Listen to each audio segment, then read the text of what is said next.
Oxfam has been working with communities for over 60 years to achieve our vision of a safer, fairer and more sustainable world. In a world rich in resources, poverty is an injustice that can and must be overcome. Great strides have been made, but there are still desperate needs. Half of the people on the planet are trying to live on the equivalent of $2 a day, and 1 billion of them don't have enough to eat simply because of where they happen to be born. But we can change that.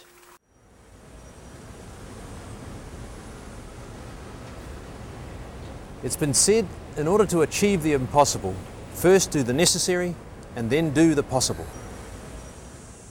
Oxfam enters the lives of those caught in poverty and injustice by first doing what is necessary: water and sanitation, food and livelihoods, and peace and refuge. That's the foundation. Next, what we need to do is scale up our involvement with these same people so that what is possible for them can happen. By this process, what some may consider to be impossible starts to happen. They attain security. People get access to education, particularly children. Health dramatically improves. And parents can finally make positive plans about their future. 19th century philosopher and economist John Stuart Mill once said, "The belief of one person is equal to the force of 99 with only interests."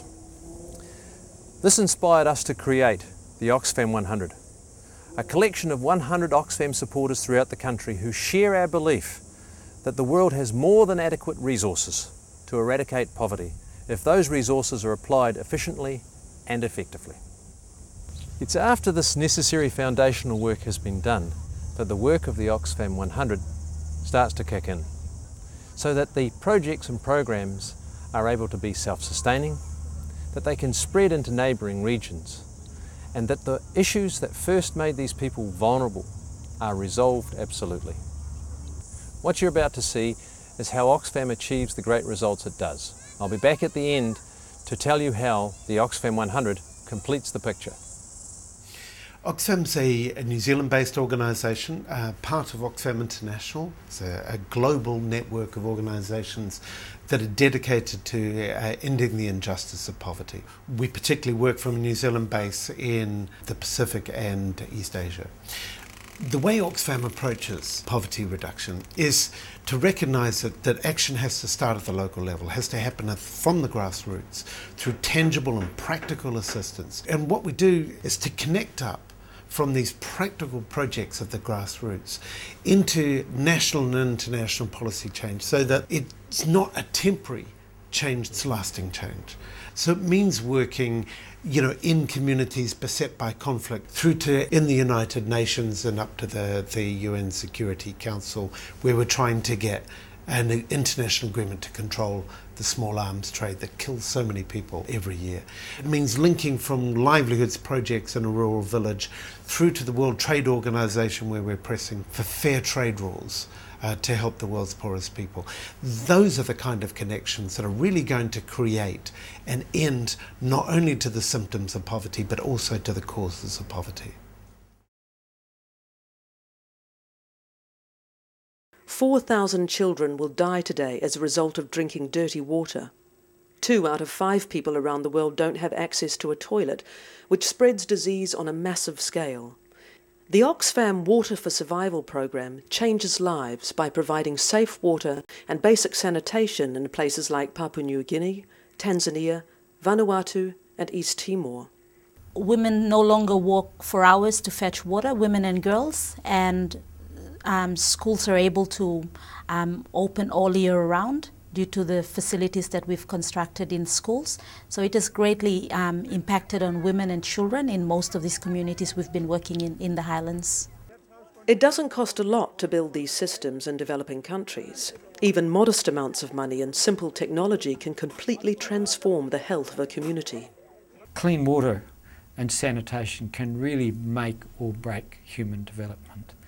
If you don't have clean water, then sickness prevails, people are not 100%, and they can't progress.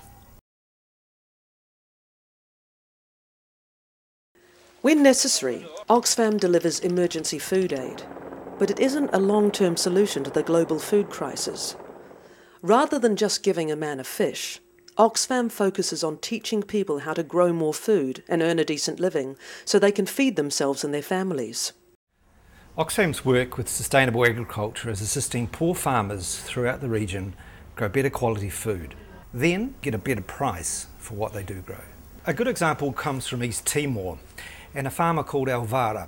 When we first met Alvaro, he was typical of many small farmers in East Timor, with 1 hectare of arable land growing less than 1.5 tonnes of rice per hectare. His net income 2 years ago was less than $156. 2 years on, after working with Oxfam and applying permaculture and organic farming techniques and becoming a member of a thriving cooperative, Alvaro was harvesting over 4 tonnes of rice per hectare and received a net income of $900. The fact that farmers like Alvaro are increasing their income means they're able to buy other things important for family life, health and nutrition. Medicines, clothing, school fees are all now possible. Good water supplies are now established by communities who have the collective wealth they didn't previously have.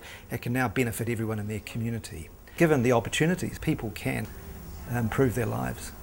Our approach is founded on work on the ground, practical, tangible, results-oriented work that improves people's lives. But it's also those connections into the policies that exacerbate poverty and ending the root causes of poverty, not just dealing with the symptoms.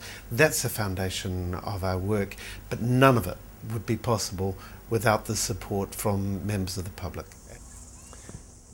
The Oxfam 100 is based on a 3-year pledge by members to help us upscale the success of our existing projects amongst those caught in poverty and injustice. I'm delighted to tell you that we have a number of people who have already become Oxfam 100 members. One who stands out for me is a young lady who gave up her salary increase to become a member. This is a mark of the calibre of the individuals who are joining us on this initiative. When 100 people join forces to raise the bar in the fight against poverty and injustice, and they stand together doing it, others take notice. And this is another reason for the Oxfam 100, that it may be an inspiration to others to follow their lead and join us in our fight against poverty and injustice in the world.